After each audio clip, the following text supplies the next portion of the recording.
肺癌是咱国人10大癌症死亡率的头名。健保署按算10月份开始，健保要来给付第4期到第3期肺癌的用药泰格莎，一档有4000个病人会当受惠，一个人一档是当省115万的药费。也毋过健保就要支出80亿，这嘛是健保史上高一项药开上侪钱的记录。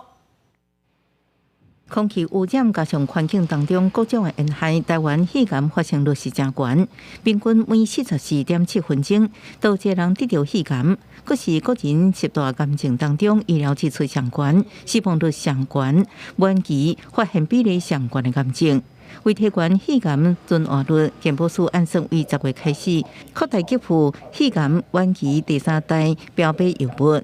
由现行的肺腺癌第4期呢，提前到3B期。我们希望透过这样的给付范围扩增呢，能让医师有好的药可以使用，病人的存活率能够提高。健保署表示，个人肺癌是肺腺癌上侪，致癌基因 EGFR 突变达到55%到60%。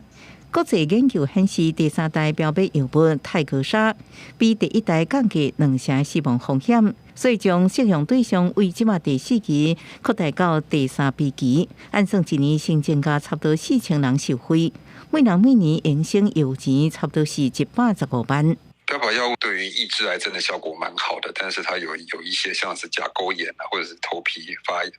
皮肤的一些副作用，还有拉肚子的副作用会让人家很困扰。那新一代的药物，它对于这一些副作用下降是蛮明显的啦。健保署指出，未来新制上路了后，泰格莎健保优惠支出会增加41亿到50亿，一年支出差不多是80亿，会刷新健保史上单一药品年支出上悬的记录。另外，为9月开始，健保署也新增加给付46项达文西机器手术手术，病人上悬营生12万，每年受益超过8000人，健保支出增加2.85亿。记者综合报道。